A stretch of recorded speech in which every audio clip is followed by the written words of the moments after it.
Arratsaldeon, ongi etorriak Gipuzkoako historiaren pasarte ezezagunak zikloaren hitzaldi berri batera. Dakizuen moduan, zikloa Miguel de Aramburu, Gipuzkoar historialarien elkarteak antolaturikoa da, eta Koldo Mitxelena kulturunearen laguntzari esker hemen gaude, ez? Gaurkoan Euskal Herriko Unibertsitateko irakasle den Álvaro Aragón dugu hizlari.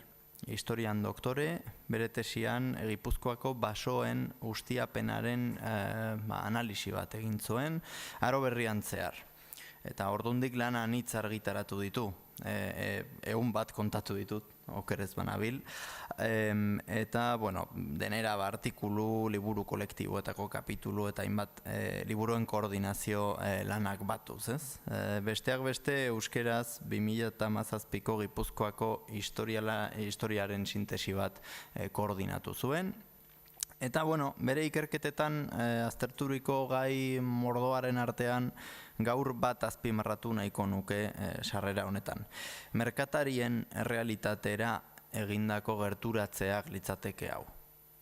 Izan ere, Aragón doktoreak hainbat lanetan euskal merkatarien sareak ikertu ditu. Kontuan eduki beharko genuke aro berrian zehar merkatariek haien bidaietan ez zituztela soilik ehunak, garia, espeziak edo dena delakoak garraiatzen. Amankomuneko mentalidade bat ere sortu eta edatu zuten batzuetan beste gizatalde batzuek lagunduta. Eliz gizonak adibidez. Suposatzen dut gaurkoan horren inguruan hausnartuko duela Aragon irakasleak.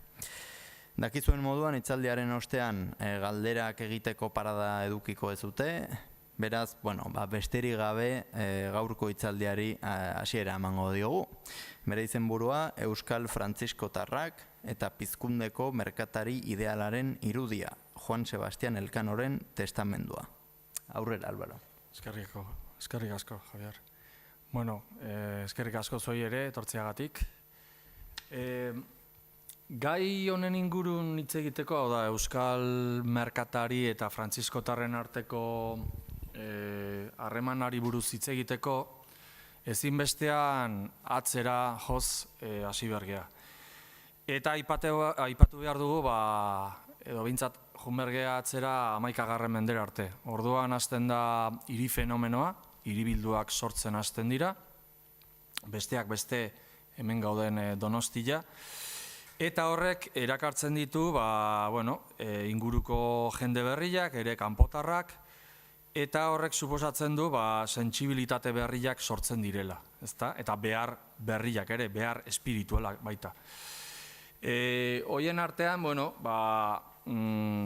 aipatuko genituzke alde batetik neoplatonismoa zabaltzen hasten dela, nolait ordura arte nagusitu zen aristotelismoaren aurrean, eta berak defendatutako eskolastizismoaren aurrean, neoplatonismoak goraipatzen du idealismoa. Idealismoa zer da? Nolabait jangoikoa dela perfekzioa, eta perfekzio horren adibide nagusienak direla gizakia eta natura. Eta zentzu hortan, bilak ikertu behar dira eta ulertu. Aldi berean, Platonen haitzuloaren alegoriaren bidez, inposatzen da erlatibotasuna, ezta?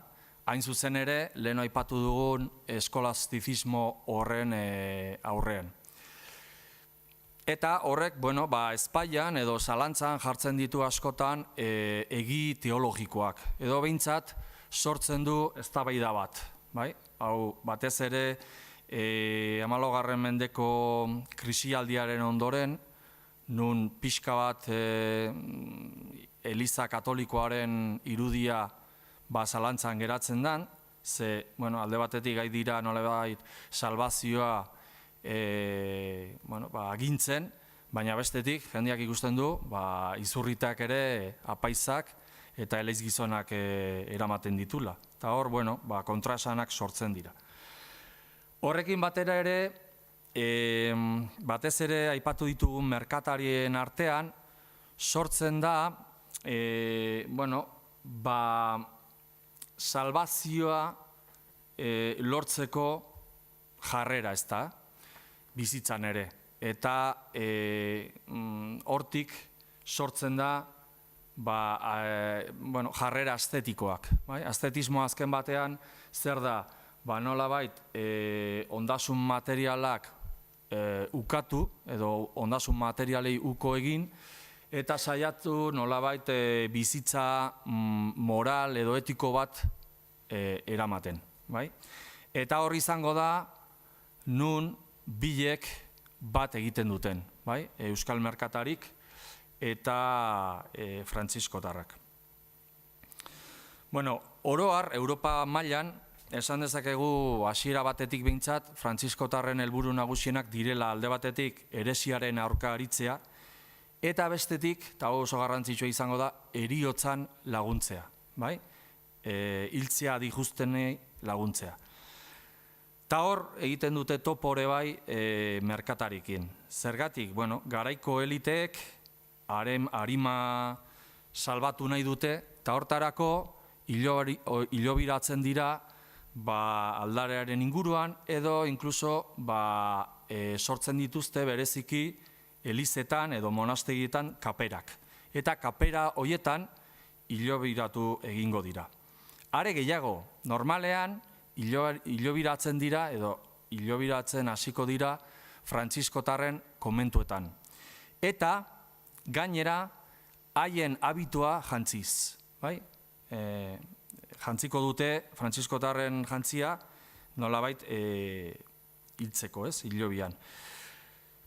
Zergatik, da simbolo edo ikur bat nolabait arima azkarrago salbatzeko, denbora asko purgatorioan egon beharrean, azkarrago pasatzen dira, ze nunbait uste dute jaingoikoak, edo behintzat lelo hori dago ez, jaingoikoak Asisko Frantziskori urtean behin, bere heriotzaren urte mugan, agindu zion purgatoriora jetxiko zela eta bertan zeuden arimak salbatu edo eramango zitula.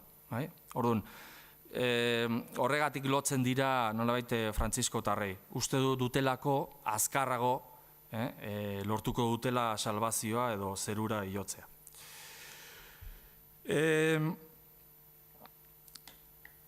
Are gehiago, esan behar da, dakizuten moduan frantziskotarren artean egongo dira frantziskotar eurak, gizonezkoak, eta emakumezkoen kasuan klarisak dira. Baina, baita sortuko da hirugarren orden bat, orden laiko bat. Horiek normalean, karitatera edo giza asistentzian aritzen dira, bere ingurukoak, bere komunitateak lagunduz, eta horrek egiten die, nolabait, errealitatetik gertuago egoten, ezta? Eta askotan egiten dute zubi, merkatari eta fraide hoien artean. Gainera, 3 orden horiek, eklesiastikoak eta laikoa, hobetxiak izango dira, 1557an, Paulo hirugarrenak gain zuzen ere, Trentoko kontziloaren kontestuan. Gero ikusiko duen moduan, frantziskotarrak izango dira ere kontrarreformako aintzindariak edo hortan buru belarri arituko dira. Baina, 15. mendean, hau egia esan aspalditik zetorren, lehen esan dugun moduan, izurrite beltzaren ondorioz eta Behardirako krisiaren ondorioz, Elizaren irudia pixkat kolokan geratzen da, eta Elizan bertan sortzen dira ahotsak nahi dutenak beste modu batera ulertu erlijioa. Eta orduan, eztabaidak sortzen dira hor ere, teologikoak, eta frantziskotarren barruan 2 interpretazio sortzen dira. Alde batetik izango ditugu frantziskotar komentualak, eta bestetik frantziskotar behatzaileak edo observantes gazteleraz. Azkeneko hauek dira interesatzen zaizkigunak. Hauek erreforma bat ekarri zuten frantziskotarren barruan. uste zuten komentualak gehiagia izirela lotzen aberastasunekin, lurren kontuekin, eta nahiago zuten erlijio intimoago bat, sakonago bat. Hain zuzen ere, proposatzen duten hauek da erlijio zuzenago bat, intimoagoa, ez hain teologikoa, ez hain intelektuala. Eta bere jarduera oinarritzen da batez ere pobrezian, predikazioan eta gogartean edo meditazioan. Eta hortarako inposatzen dute oso disiplina, zorrotza eta jarraitzen dute erregla bat. Hain zuzen ere, Asisko Frantziskoren erregalara bueltatzen dira. Eta proposatzen dutena da, nolabait horren ondorioz, inguruko onura ekonomiko eta erlijiosoa lortzea. Europa mailan, behatzaileen zorroztasun horrek gerturatzen die, momentu honetan adibidez Flandesen, edo Frantzian, edo Ingalaterran, edo Europako beste lekuetan, garatzen nahi diren merkatari, lege gizon, eta oligarkiei edo elitei. Hain zuzen ere, behatzaile hauek aldarrikatzen dutena da, alduten einean edo moduan, zama bat ez izatea bere komunitateentzat. Adibidez, ez dute aldarrikatzen bere monastegien jabegoa. Askotan egurrezkoak egiten dituzte, ez dituzte harrizkoak egiten. Eta normalean, bizi edo erabiltzen dituzten monastegi edo komentu horiek, hobesan da, udalenenak dira. Udalek dute jabegoa, ez fraide komunitate eurek.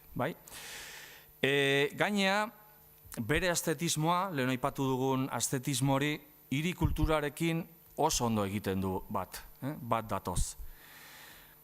Aplikatzen duten disiplina, nolabait elite horiek ikusten dute, disiplina horren bidez gizartearen ongizatea lortzen dutela, edo lortzeko ahaleginak egin ditzaketela, eta beste aldetik, bere lan evangelikoaren bidetik, edo evangelizazioaren bidetik, eskura dezaketela bake soziala. Bermatu dezaketela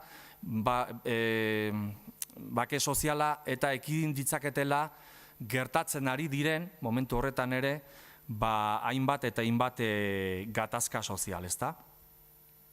Normalean, herberetan eta bar, talde txikiak dira, gehienez 20 fraidekoek osatuta, eta hain zuzen ere esan dugun moduan, nolabait zama ekonomiko txikia edo eragiteko. Italian adibidez, humanismotik oso gertu egongo dira, eta hain zuzen ere ikusten dugu humanismo zibila bultzatzen dutela. Nondik abiatzen dira hori egiteko eta hori lortzeko? Dakizuten moduan, Asisko San Frantziskok aldarrikatu zuen maitasun unibertsala, pobreziaren alde egin zuen, baztertu zituen bere ondasun guztiak, noble esan edo elitearen partaidea, eta batian dena alde batera utzi, eta hasi izan nolabait, pobreziaren inguruan edo pobreziaren alde egiten. Fraternitas hori izan daiteke kontzepturik eragingarriena edo eraginkorrena nolabait ulertzeko merkatua eta hiri zibilizazioaren inguruko frantziskotarrek egiten duten justifikazioa. Abia puntu hori hartuta, bi gauza ingo dituzte. Egia da, aurretik ikusita ematen dutela kontraesankorrak. Alde batetik da konfiantza eta bestetik mesfidantza. Konfiantza da batez ere merkatariekiko. Egia da, merkatariak diruarekin hiltzen dira eta lukurreriaren arriskua dute. Baina haien aldeko apostu bat egiten dute. ze ikusten dute beharrezkoak direla gizarterako. Orduan, kasu horretan, konfiantza edo ingelesez, gaur egun trust bezala edo itzuli dezakeguna, azken batean da kreditua. Kreditu izatea, gaur egun da dirua izatea, baina garai batean kreditu izatea da izaten zen bestengandik konfiantza jasotzea, bai? Kreditu hitzak kredere, sinistu hitzatik dator, bai? Trust hortatik. Bueno, aldi berean, hori eten duten heinean ere, aldi berean mesfidantza zabaltzen dute, baina lukurarien aurka. Eta justu momentu honetan zeintzuk dira lukurrerian aritzen direnak, zeintzuk dira lukurariak, judutarrak. Gauza da askotan ere, pobrezia, baztertze horretan ere geratuko dela kasu askotan. Eta hortik ere gero eztabaidak sortuko dira. Bueno, Herbeheretan ikusiko ditugu behatzaile hauek Leiden edo Alkmaar, Amberes edo Malinas bezalako hirietan,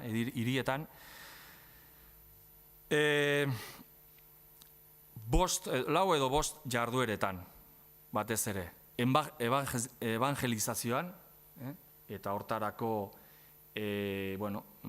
saiatuko dira garai honetan bandoen edo familien arteko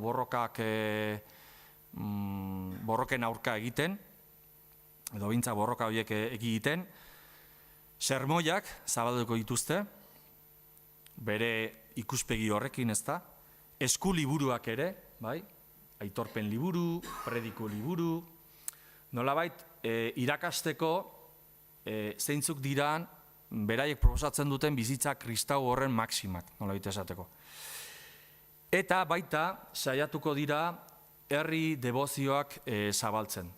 Batez ere, Kristoren heriotzan inguruan, Ama Birjinaren inguruan edo famili santuaren inguruan.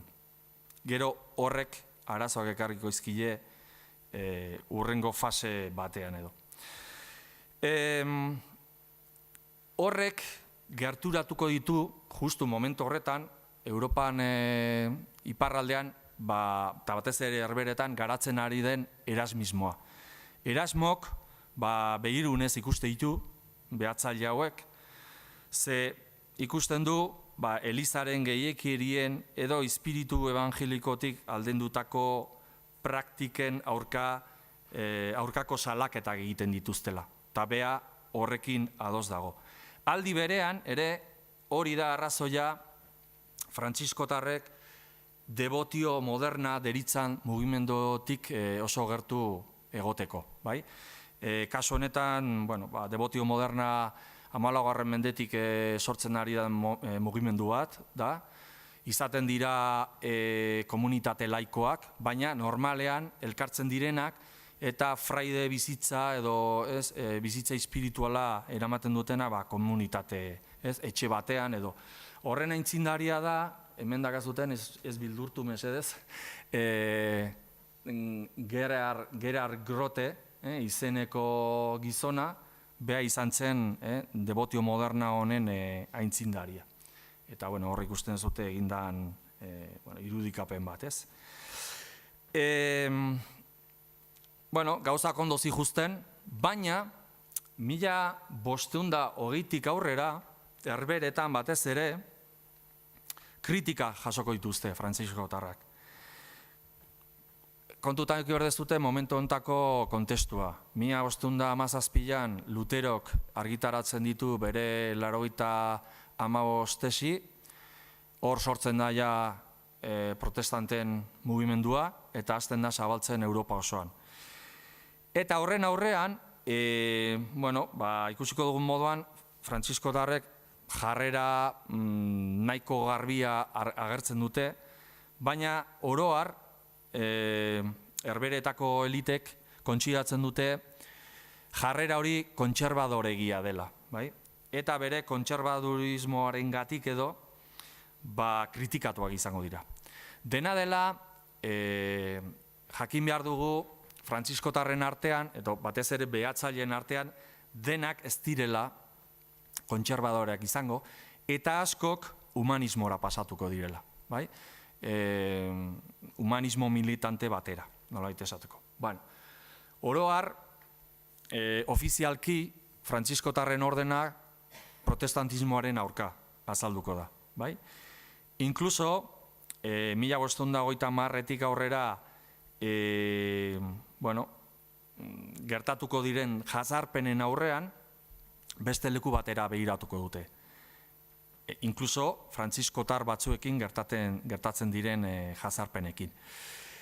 Beraz, ofizialki ordena kontra azaltzen da, hor ikusten dezuten moduan, 1523an Burgoseko kapituloan bildu intzian, eta hor, argi eta garbi, jarri ziran Eliza Katolikoaren alde. Baina, eta gainera, kontrarreforma garaian, Herberetako gerran, katolikoek berreskuratu, protestanteengandik berreskuratutako lurretan ere, birkatolizazioaren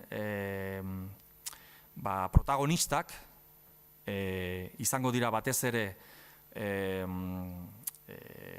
frantziskotarrak eta kaputxinoak.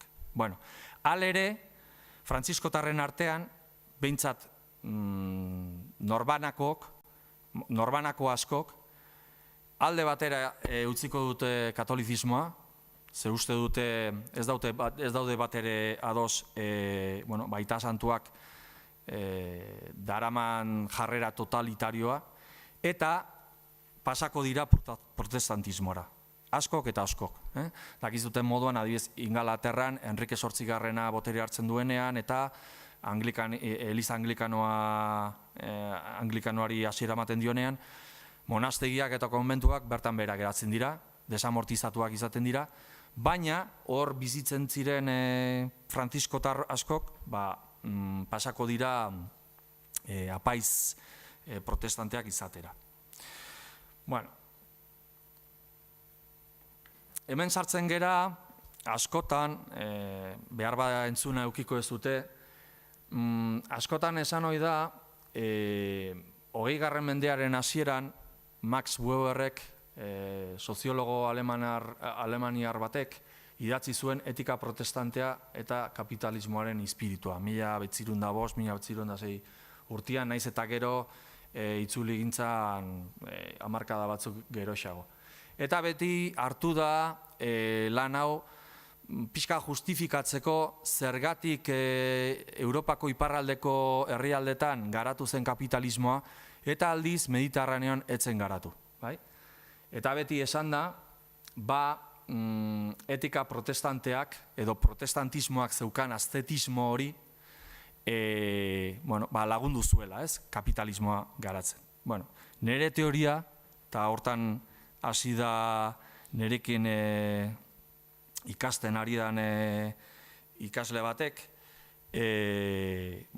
nire ustez, agian etika protestante hori ez da protestantea, da etika frantziskotar bat.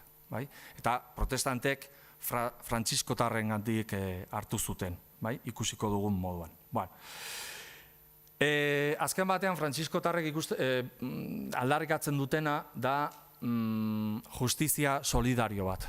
Nahi dute gizarte solidarioago bat, eta abia puntu hortatik garapen ekonomikoaren alde daude, baina guztien ongia lortzeko modua bezala.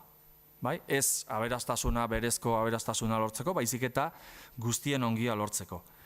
Aldi berean ere, esaten dute lanak, gari baten esaten zan, lanak egingo zaitu aske edo el trabajo te hará libre. Lanak gizartearen parte sentiarazten edo sentitzen laguntzen du, beren aburuz.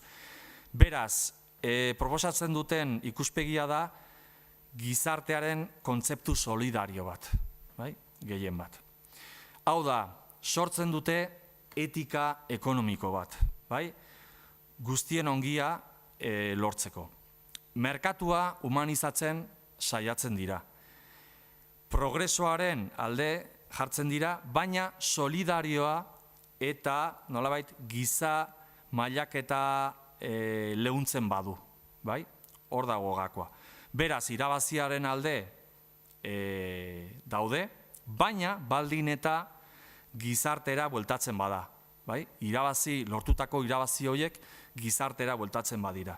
Bai? Beraz, nolabait etikak ekonomia zuzentzen du. Bai? Gaur egun ere, hau gaurkotasuna badauka. Aipatzen badugu ferrobial eta bankuetxeak, hori beste kontua da, mino, garai guztietan olako eztabaidak egon dira.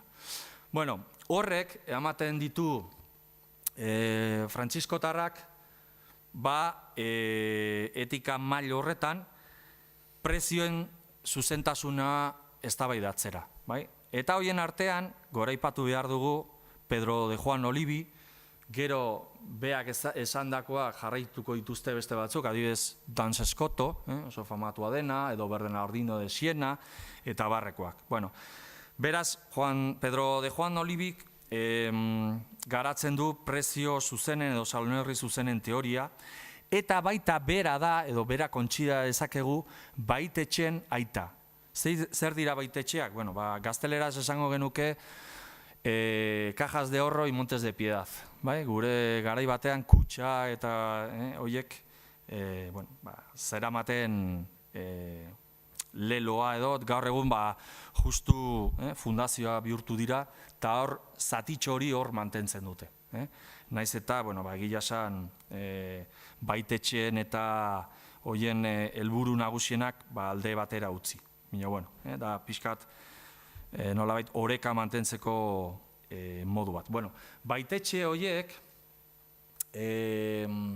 hor ikusten dezuten moduan, egontzan Nafarroan ezagutzen dugu erruki kutxa bat, 1980an, eta gero lehenengo baitetxea, baitetxe moduan, Italian sortzen da 1988an.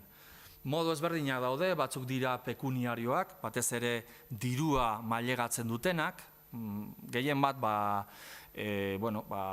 nekazariei, artisauei eta barrei, eta beste batzuk dira frumentarioak, horiek espezian, hau da, gariak, zerealak mailegatzen dituzte, adibidez, ereiteko edo delakoa. Baitetxe horiek, Olivin esanetan, nolabait, laguntzen zuten gizartea orekatzen. Ze alde batetik, aberatsei aukera ematen zien beren irabaziak birbanatzeko, eta horrela denborarekin gero salbazioa eskuratzeko, eta beste aldetik, pobrei aukera ematen zien alegina eta lana, lanean jarduteko. Hau da, nolai pobreen artean alegina eta lanerako gogoak sustatzen zituen. Hau duzue Pedro Juan de Oliviren erretrato bat, pixkat irudikatzeko. Uzten dugu Europa, eta pasatzen gea Gaztelako koroara. Hemen ere, hasieratik, 13. mendetik, heresiaren aurka arituko dira, gure frantziskotarrak, eta baita pobrezia materialaren alde. Hori izango dira bere jardun nagusienak. Horrek gerturatuko ditu errege eta nobleziengan. Kuriosa da nola erregeek bere alde egiten dutenean, noblek normalean dominikoen alde egiten dute, eta alderantziz, erregek dominikoen alde egiten dutenean, Gaztelako nobleziak frantziskotarren alde egiten dute. Hor dituzute, testu horretan adibide batzuk. Zergatik inguratzen dira? Zer da frantziskotarren gandik merkatariak, noblezia, nolabait erakartzen dutena? Zer erakartzen die haiengan? Batez ere frantziskotarren idealak edo botoak. Dakizuten moduan, orde monastikoen boto nagusienak dira pobrezia, obedientzia eta kastitatea. Baina frantziskotarren artean, 3 boto horiek dira pobrezia, humiltasuna eta penitentzia. Eta 3 horiek normalen irudikatzen dira 3 korapiloen bidez. Eta horiek normalean daude, lehen aipatu dugun merkatariek hilobiratzeko erabiltzen zituzten habituetan. Zer irudikatzen dute hiru korapilo horiek? Bueno, batez ere, aipatu ditugun boto horiek, baino aldi berean, da modu bat esateko munduaren errenuntzia egiten dela, eta aldi berean ere jangoikoaren zerbitzura jartzen dela hiltzen dana, nolabait esateko. Horren adibidea ekarri dizuet, hau nahiko ezaguna da, Gasteizko Museo Sakroan dago, El Grecoren Asizko San Francisco leizezuloan, izeneko pintura da. Kuriosoa da, ze daraman habitua ez da Frantziskotarrena, da kaputxinoena, bai? Baina, bueno, ez gea hortan sartuko, bere arrazoiak baditu, horrelako pilo bat egin zituen El Greco, denak programa ikonografiko berdinakin. Eta hor ikuste dituzute hiru korapilo, bai? Bueno, hiru korapilo horiek dira ere, adibidez, kordoi etxeetan agertzen direnak. Hor dakazute bat, lehenengoa da Burgosekoa, hori da Gaztelako kondestablearen etxea. Bigarrena da Sánchez de Bilbao familiaren, hauek judu konbertsuak ziren, medikoak ziren, horren aita aritu zen Gasteizko San Frantziskoko konbentuan medikoa bezala, bera izan zen ere merkataria, eta bueno, hor ditugu, ez? Eta gero ditugu ere Zamoran, adibideak ere Palentzian, Burgosen, eta inkluso Dominikar Errepublikan ere aurkitzen ditugu, kordoi etxeek. Bueno, pasatzen gera ja Euskal Herrira. Euskal Herrian, Frantziskotarrak aurkitzen ditugu jada 13. mendetik.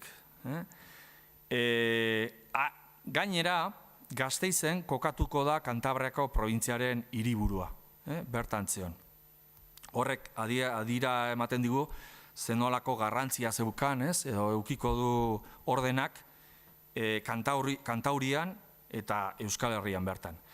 Dena dela, agian konbenturik famatuena Arantzazukoa izango da, eta berarekin batera Arantzazuko ama erreferentzi izango da. Esan beharra dugu, hemen Euskal Herrian ere, lehen aipatu dugun eztabaida ere gertatu zela, alde batetik konbentualak eta bestetik behatzaileak, baina esan beharra dugu, hila kasu gehientsuenetan, behatzaileak nagusitu egin zirela. Hain zuzen ere, Arantzazuko konbentuan, behatzaileak izango ditugu. Eta, kuriosoa da, nola, diasporan dauden euskaldunak normalean kofradia bat edo kongregazio bat sortzen dutenean, izaten dira kofradia religioso eta asistentzialak, normalean egiten dute Arantzazuko amaren omenez edo behintzat, ez badute horren omenez egiten ere, Frantziskotarren konbentuetan kokatzen dituzte. Horrek ere adira ematen digu zenolako lotura dagoen, ez? Bi erakundeen edo bien artean. Bueno, eta zer da Euskal Frantziskotarrak eta Euskal Merkatariak gerturatzen duena? Bueno, nik esango nuke biek duten mesianismoa. Alde batetik Frantziskotarrek aldarrikatzen dute mesianismo apokaliptiko bat, eta Euskal Merkatarik batez ere 16. mendetik aurrera aldarrikatuko dute kapareak direla. Tubalen ondorengoak omen dira, hor sortzen da nortasun diskurtso nahiko sakon bat, esanez Noeren iloba Tubal Babeletik etorri zela, eta batez ere Pirinioetan kokatu zela, gero esango da, Garibaik esango du Bizkaian kokatu zela, gaina esaten dute euskeraz egiten zuela, nolabait frogatzeko, ondorengoak direla, eta horrek ze suposatzen du, euskaldunak direla Penintxula Iberiarreko lehen biztanleak eta gaina lehen kristauak. Eta hori da, hain zuzen ere, 16-17 mendean zehar, aldarrikatuko dutena. Beraiek direla benetan espainol bakarrak, ze bestiak nahastu indira arraza maltzurrekin, judutarrak, mairuak eta agoteak eta barrekoak, eta benetan nahastu ez direnak, odol garbikoak direnak beraik direla. Hau da garaian sortutako diskurtsoak, baina diskurtso horretan, mesianismoarekin lotuta, esan dezakegu, euskaldunak herri hautatutzat zutela bere burua. Hori da azken batean. Eta horrek nolabait lotzen ditu frantziskotarrekin. Hemen dakazute Gasteizko San Francisco komentua, lehen aipatu duguna, eta guen azaltzen ari ginena. Hortik abiatuta, frantziskotarrek erlijio intimagoa bat edo aldarrikatzen dute, eta hori bertako merkatariek gustatzen zaie. Gaina, erlijio intimago hori aspalditik aldarrikatzen ari da, bere momentuan adibidez Wycliffe edo Lollardoek aldarrikatzen dute, gero Juan de Hus eta Husitek, gero etorriko da Lutero, aspalditik dator, hau. Eta zertan zetzan hori? Nolabait, baztertzen zuen Aita Santuaren papera bitartekari bezala, sinislearen eta jangoikoaren artean, eta aldarrikatzen zuen norberaren indarra jangoikoa ulertzeko eta jangoikoraino aiatzeko. Baina nola egin zezaketen hori?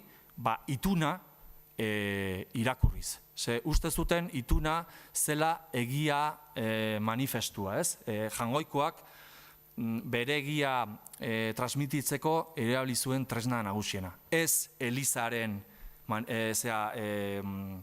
interpretazioa. Baizik eta nolabait jangoikoaren hitza itunean zegoen. Eta hori irakurri behartzen zuzenean. Kasu horretan esan behar dugu euskaldunek abantaila bat zutela, garaiko beste batzuen aurrean. Zergatik, ze garai honetan euskaldunen artean alfabetatze maila altua dugu. Alfabetatze tasa handiak ditugu. Gehien bat, bigarrenak, seme bigarrenak, hirugarrenak direnak, dakizuten moduan maiorazkoa dago ezarrita, orduan, normalean seme helduenak jasotzen du jarauntxia edo ondorengotza, eta orduan, bigarrenek, hirugarrenek bizitza bilatu behar dute beste inun. Orduan, zeiten dute askotan, bere gurasok eta bialtzen dituzte garaiko unibertsitatetara, legeak, erlijioa eta barrekoak ikastera. Eta hain zuzen ere, juten dira Salamankara, Coimbrara, Parisera, Alcalá de Henaresera. Han ikasten dute irakurtzen, idazten, gazteleraz, noski latinez, tabar, eta bueltatzen dira. Eta bueltatzen direnean, zertan arituko dira? Hirietako udaletxetan. Zen nola gaitasun hori duten, administrazioan aritu daitezke. Horrek gaina ekarri zuen oligarkizazio bat. Ze hemendik aurrera, udal postuetan sartzeko ezinbesteko izango da irakurtzen eta idazten jakitea. Baina gaztelera, gaztelera erabiltzen da monarkia hispanikoan. Horretaz gain, 10 urte eraman bizitzen herri hortan, ondasunak euki, eta beste hainbeste baldintza, bete beharko dituzte. Dena dela, eliten partaide edo elite berri honen partaideak aberastasun moderatuago baten alde dira, aberastasun zilegiago baten alde, eta adibidez baztertzen dute edo jartzen dira zekenkeria, lukurreria, oparotasuna, edo iruzur eta gehiegikerien aurka. Eta nola adierazten dute hori? Testamentuen bidez. Gero bukatuko dut Juan Sebastián del Canoren testamentuarekin. Testamentuak dira tresna egindako bizitzan zehar egindako bekatuak nolabait kitatzeko erreminta. Nola ingo dute hori? Manda testamentarioen bidez. Adibidez, Elizak eraikitzeko dirua utziz, ospitalak eraikitzeko dirua utziz, umezurtz etxeak fundatuz, sortuz, enparantza publikoak, artearen patronazgoan aritzen, patrono bezala edo artea sustatzen, edota zor publikoan inbertituz. Azken batean, bere helburua, euskal merkatarien helburua da merkatari kristau zentzudun, eskuzabala eta errespetagarriak izatea. Aldi berean, lehen esan dugun moduan, kapareetzat ematen dute burua, bere burua. Hau oso prozesu luzea da. Egia esan, kaparetasun unibertsalaren prozesua hasiko da 13. mendean bukaeran, eta luzatuko da ia 16. mendearen hasierara arte. Dena dela, hor ikusten ez duten moduan, jada 14. mendearen bukaeran, Bizkaiko eta Gipuzkoako aldundiek eta batzar nagusiek dagoeneko aldarrikatzen dute bere lurraldetan bizi diren guztiak kapareak direla. Besterik gabe bertan jaio izateagatik. Hau da, orube kaparetasuna deitzen dena.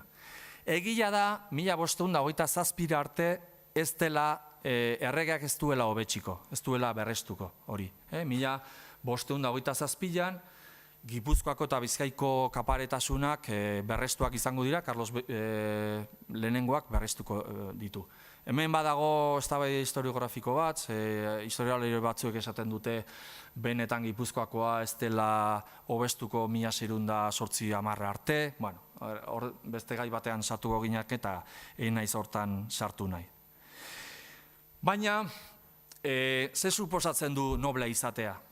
Bueno, noble izatea suposatzen du privilegio batzuk izatea.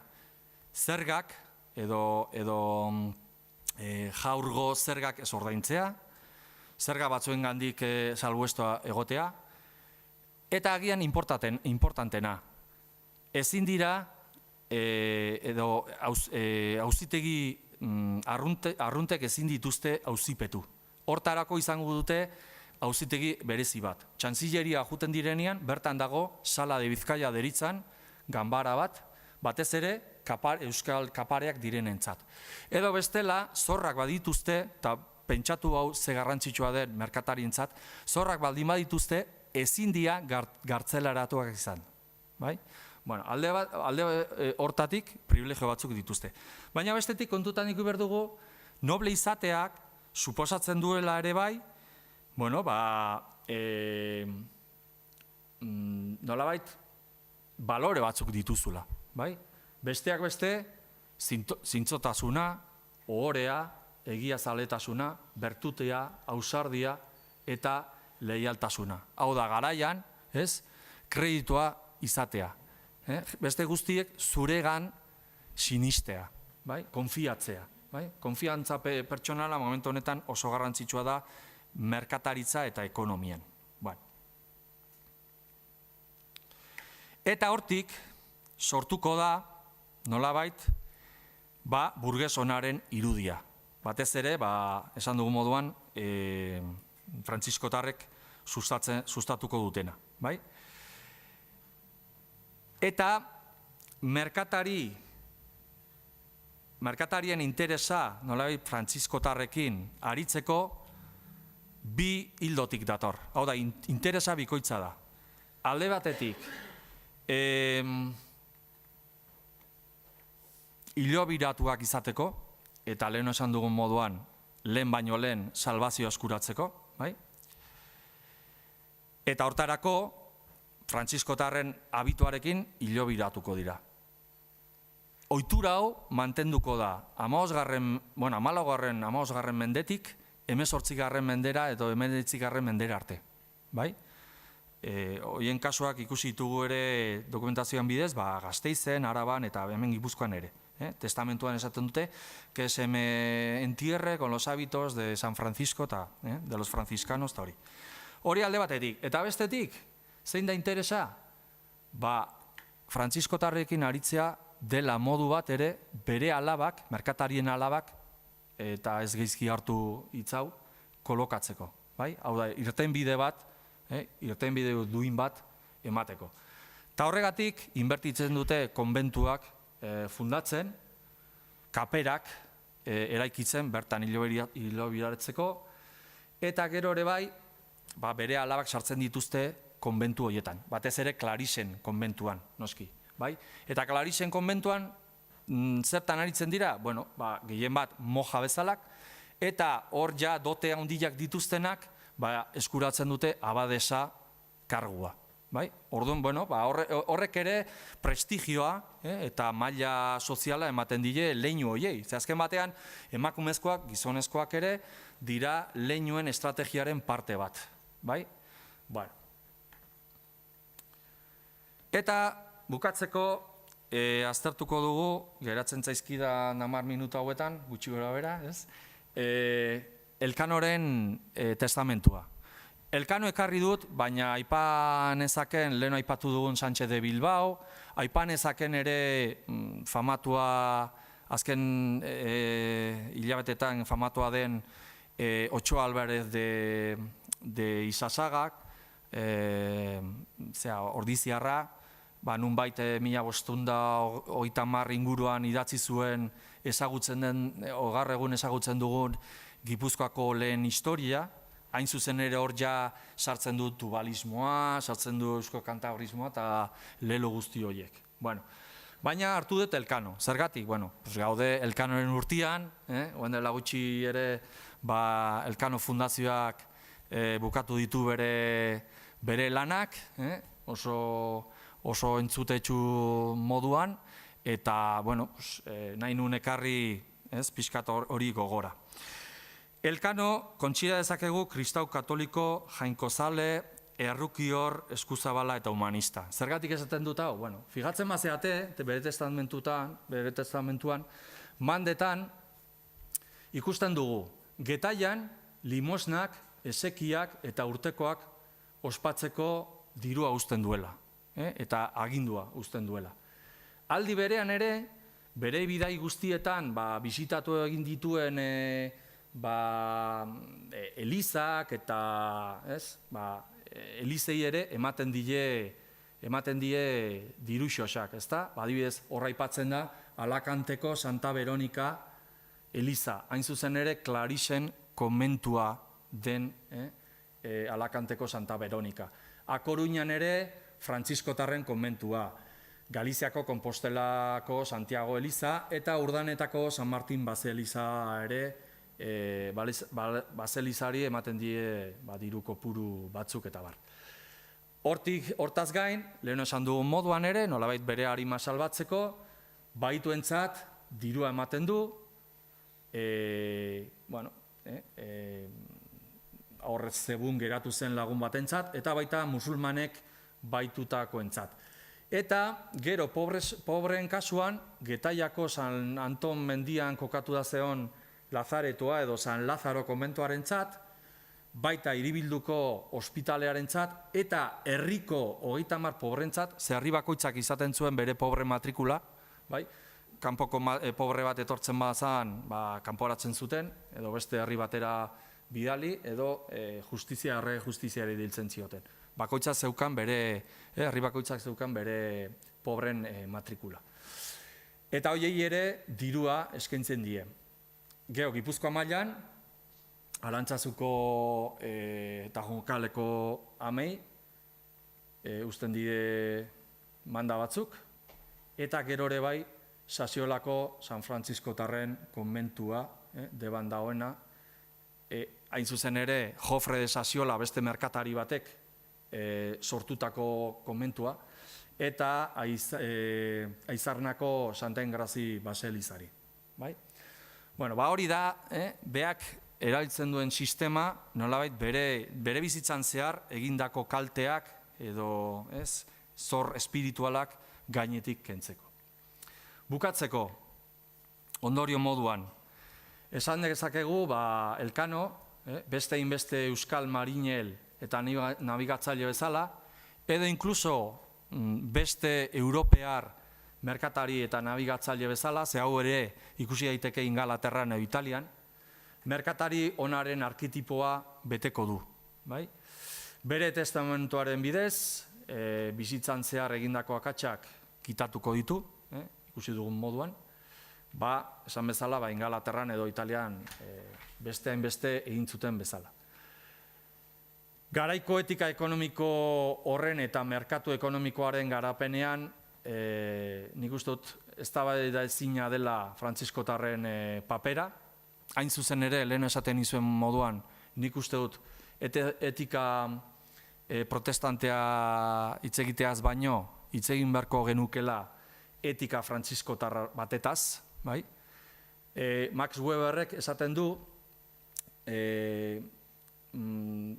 protestantek, batez ere kalbinotarrek, aberastasunaren bilaketa erlijiosoak eragintzuela kapitalismoaren garapena. Eta konferentzian zehar ikusi duguna, hain zuzen ere, frantziskotarren artean izan da hori, ez? Aberastasun bilaketa erlijioso hori, hau da, aberastasun etikoren alde edo ekonomia etiko baten aldeko apostua, ez? Eta horrek nola bultzatu zuen garapen ekonomikoa, hain zuzen ere gure euskal merkatarien artean. Agian horregatik, euskaldunak eta frantziskotarrak ezur eta mami izan ziren, ze ikusten ditugunean euskaldunak diasporan, batez ere Liman, Mexikon, Sevillan, inkluso Madrilen, normalean beti ikusten ditugu, bere kofradiak eta bere erakundeak sortzen dituztela San Frantziskotarren konbentuetan. Eta hori ez da kasualitatea. Ez da kasualitatea. Lotura hori bukatzeko ikusi dugun moduan heriotzaraino aiatzen zen, eta askok hilobira atzen zian Frantziskotarren abituarekin. Zentzu horretan, eta bukatzeko, berriro diot, nire ustez, Juan Sebastián Elkano bere garaiko gizona zen, Pizkundeko gizona, baina agian bere perspektiba jankozale eta errukior batetik ikusi beharko genuke. Humanista bai, baina humanista jainkozale eta errukiorra. Mi esker, hori da dena.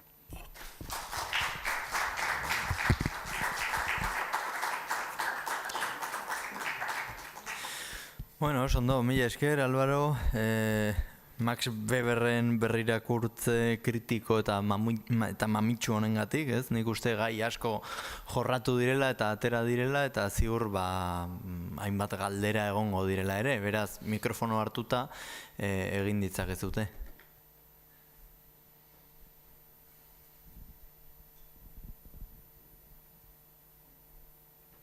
Batxatia ditugu.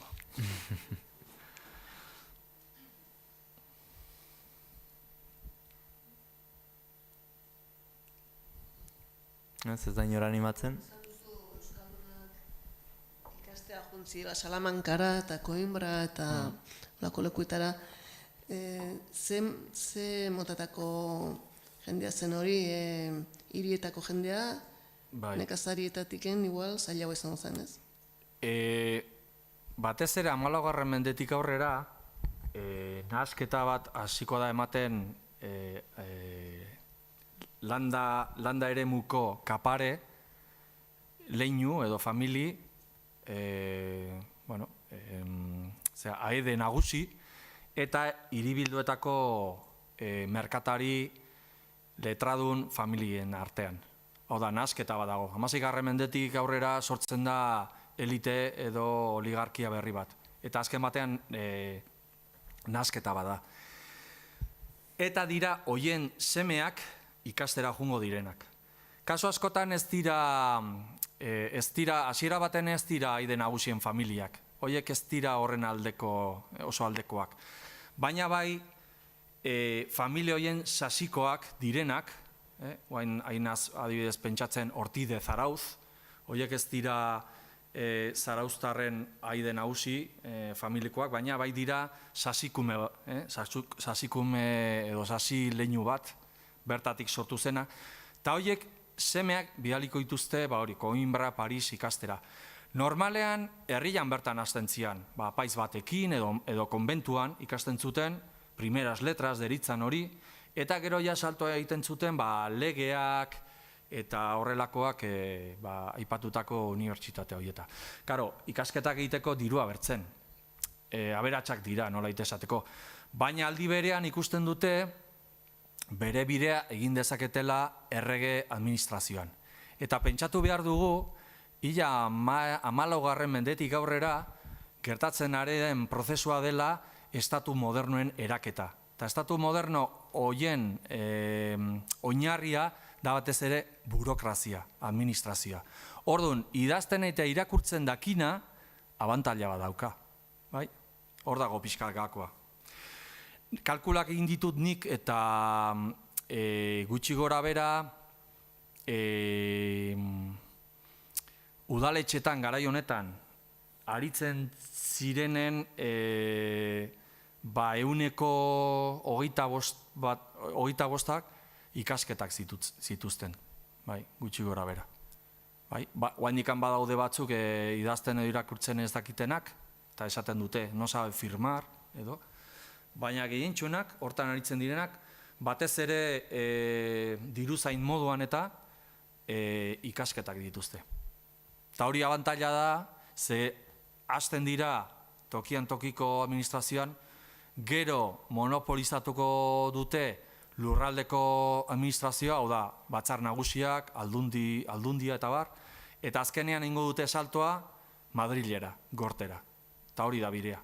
Bai, ejerzitoaren aldetik, edo bai, administrazioaren aldetik. Hasiera batean, aide nagusiak ez dira hortan sartuko, batez ere jarraitzen dute bere bete behar militarrarekin, erregeari bere zerbitzua emanez, baina gero ikusten dute hor bere semeek badutela aukera, eta orduan hasten dira bidaltzen bere bigarrenak, hirugarrenak ikastera. A ber, orduan, ikasten dute, gaztelaniaz, eta gero ez da posible testamentuak edo herriko gauzak euskeraz egitea? Ez da ezer aurkitu? Ez gutxi, bai, normalean gazteleraz. Ze gaztelania da administrazioaren hizkuntza. Horrek ez du kentzen, idazten dutenean tarteka sartzen dituzte euskerazko hitzak eta horietako batzuk adibidez, olerkiak ere idazten dituzte. Horren adibide nagusia da, nola da, Juan López de la Zárraga ustut, López de la Zárraga, hori arabatarra zen, eta okerrez banago, Carlos Bosgarrenaren gortean ibili izan, idazkari moduan eta bar, eta idatzi zituen, guen dela urte batzuk aurkitu egintzian euskerazko olerki batzuk. Maitasunezko edo olerki batzuk ziren. Baina normalean, hauek normalean mantenduko dute euskera. Baina, karo, behar dute gaztelera gero saltoa emateko administrazioan. Baina mantentzen dute euskera. Zergatik, hemengo jendearen 90%, ez bada gehiago, euskera hutsean egiten dutelako. Ez dakite gazteleraz mintzatzen. Eta orduan, zerbitzarekin eta barrekin hitz egiteko euskera behar dute. Osea, mantendu egingo dute. Mino, gero ja, Sevilla batea edo Madril batera juten badira, galduko dute. Hain zuzen ere, kanpoan dauden frantziskotar askok ere, izango dira, nolabait euskeraren babestzaile. Horren adibidea dakagu, nola dau, Zumaia Arrazena, idatzi zuena obra apologetiko bat euskeraren alde. Aitzait etortzen guen izena. Aztu intzait izena.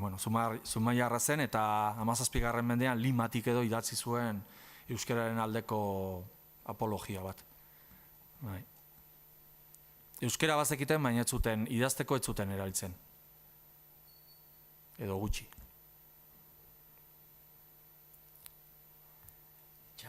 Etxabe, hori da, etxabe. Etxabe, bai.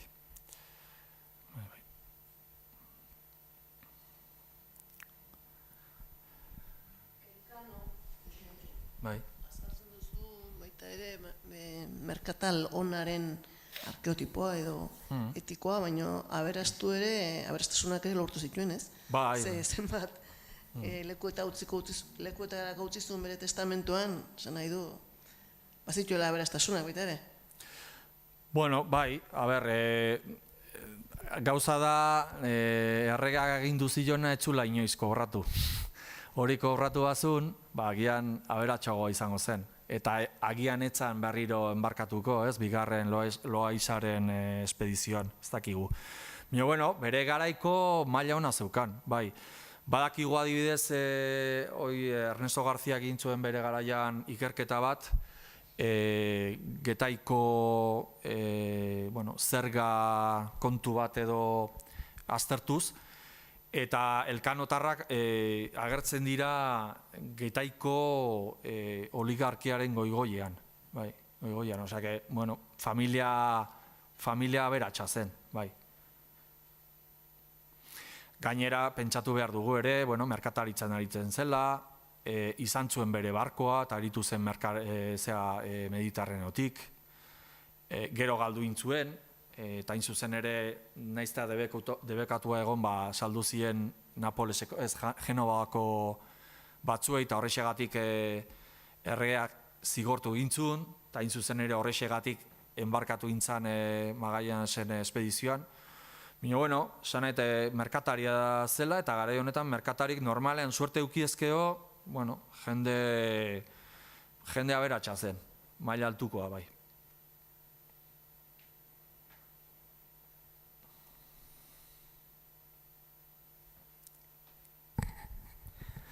Bueno, ez baldin badago galderarik edo bitartean gutxienez.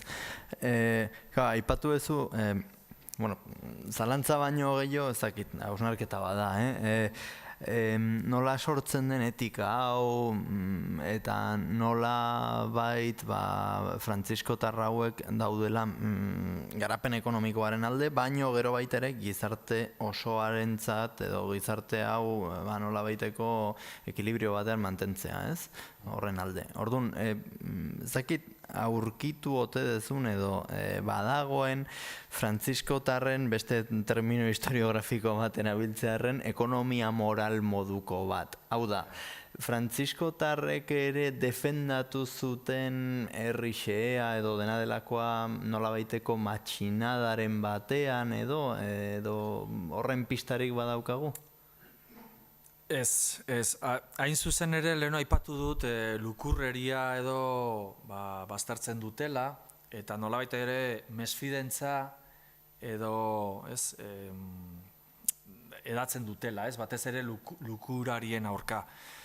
Eta hildo hortatik ere, eta hori da askotan ere, kasu batzuetan leporatuko zaiena da, pobreak ere pixkat baztertuak uzten dituztela. Hor eztabaida handiak egon zian.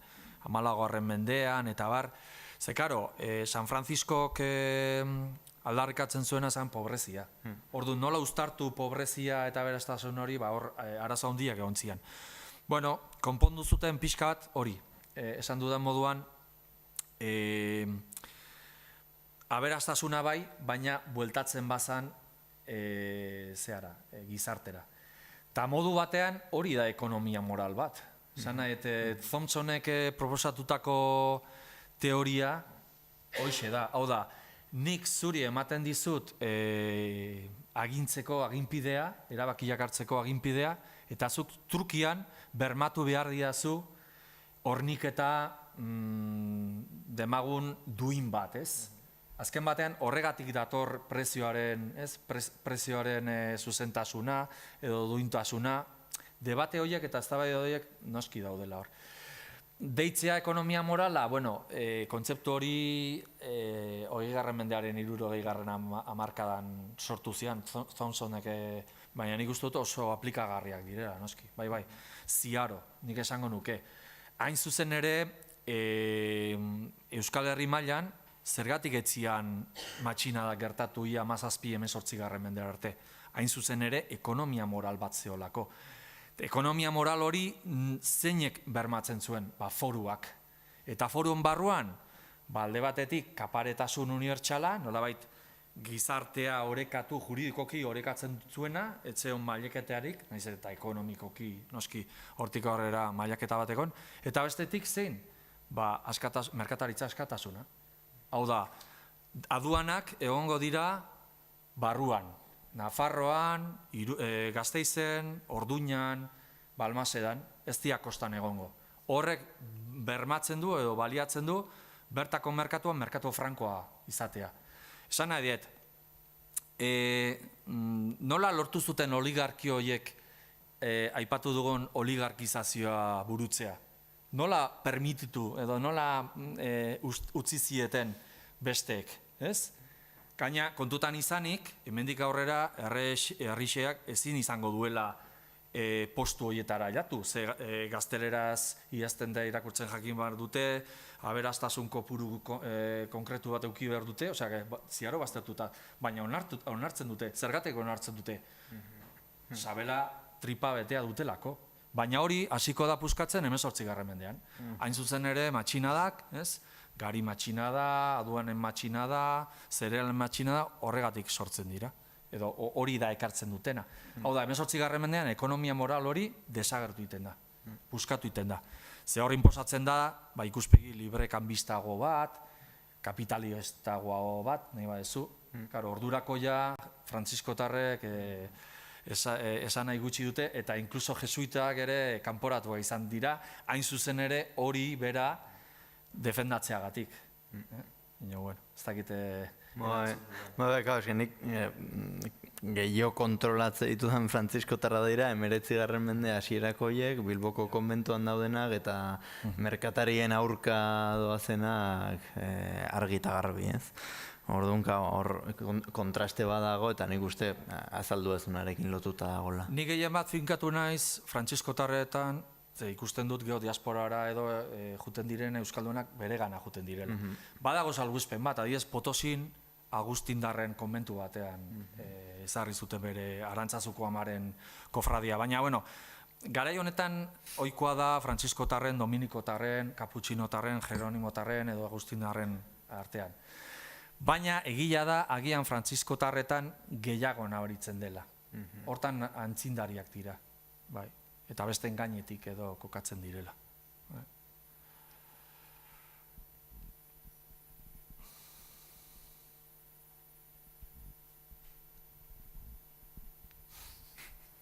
Ez dago galderarik, humiltasun frantziskotarraren ondorio, agian.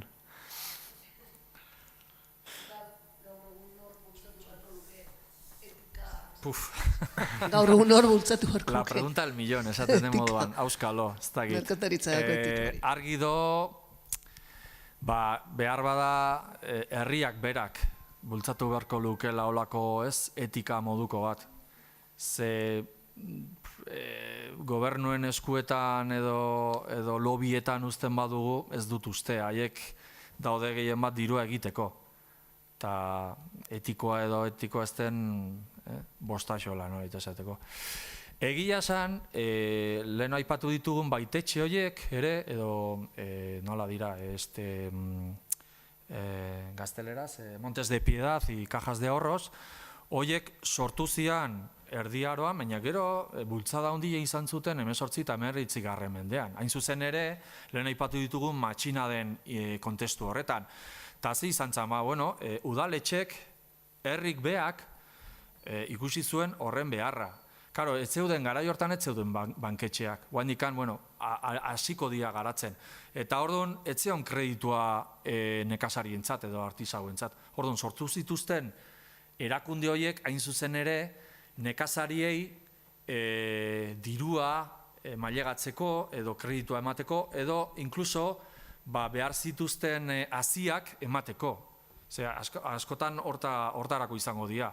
Dirua ez dute, baina badituzte gariak edo oloak edo kesea, eta orduan aurreratzen diete nekazariei ereiteko. Gero usta jasotzen dutenean, emandakoa bueltatzen diete. Sistema hori izan.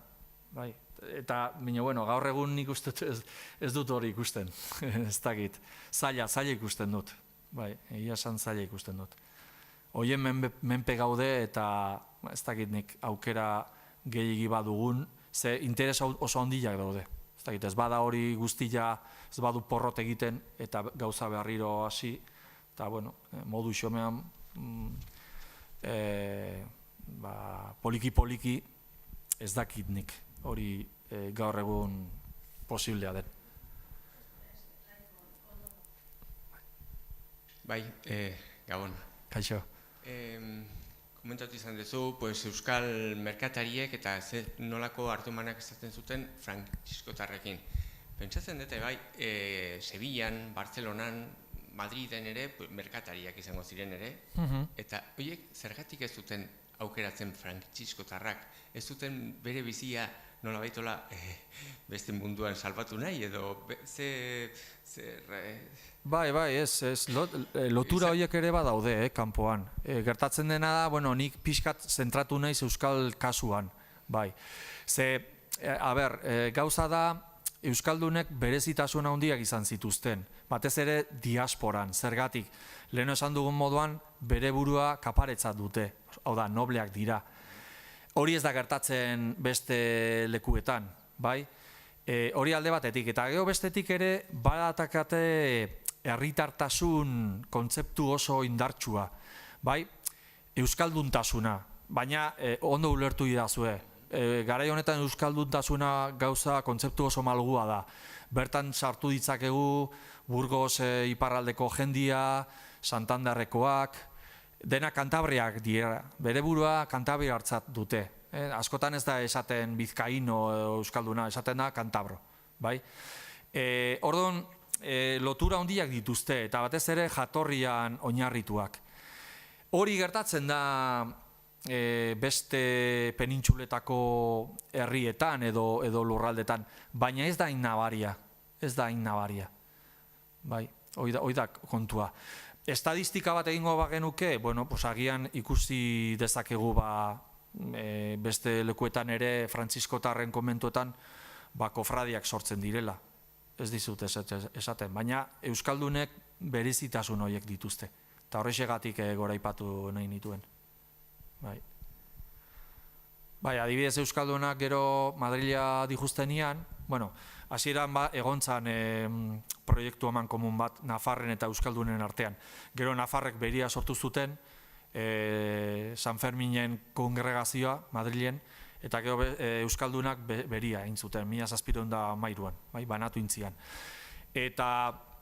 Baina hor ikusten da, hiru probintzietako euskaldunak biltzen direla, eta nolabait lobby bat ere sortzen dutela.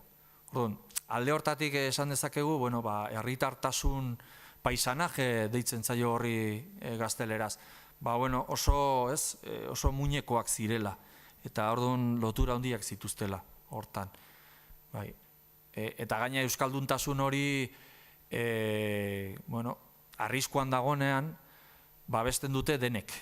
Bai hemengo erakundeek, bai Potosin dauden euskaldunak, San Frantziskotarrak, bertan sortutako kofradia guztik. Ze gaina bere arrakasta ere horren baitan dago. Horren dependentzia daka. Horregatik behin da berriz eskaera bat egiten diotenien erregari esaten dute, gu nobleak gera, eta gu gera zure imperioaren eta erresumaren atea, gu defenditzen dugu frantsesen gandik, eta behin da berriz, behintzat foroak ezabatu arte, 1876 arte, hori esaten dute. Gero kontu hori ja desagertu zen. Gaina kontutan izan, garai honetan ere, euskaldun izatea eta espainola izatea, etzen arazo bat. Zu aldi berean izan zintezken euskalduna eta Espainiako edo gaztelako erregaren menpekoa. Baina hori aldatu ingo da foroak ezabatzen direnien, 19. mendetik aurrera. Baina ordura arte, etzean inongo arazorik. Madrilen noainikar existitzen da lago kofradiaren bat? Bai, existitzen da. Txamberin ustu da hola, Txamberin. Hain zuzen ere, nire lankidea Albert Angulo egontzan Madrilen bertako dokumentazioa begiratzen eta. Gertatzen dena da, okerrez banago, hor, kongregazioak gero resbapekin elkartu zen. Azken batean, denok batera arituko dira, ze berdinak ziren. Resbapen aritzen zirenak ere, edo resbapen fundatzaileak, Madrileko San Ignazio kofradiaren partaideak ziren, eta azken batean hori da lobia. Eta jarraipena ustut baduela. badu. Eta Eliza bintzat zutik jarraitzen du.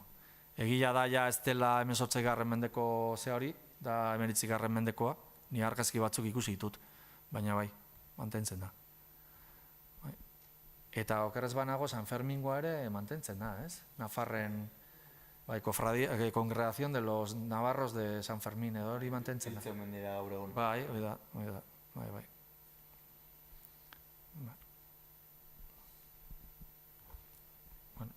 Oso, no? Bueno, azken minutuko galderarik ez badago, hemen utzi dezakegu, mila esker etortzeagatik eta partaidetzagatik, eta gero, bueno, badakizute ziklonek jarraitzen dula, eta urrengo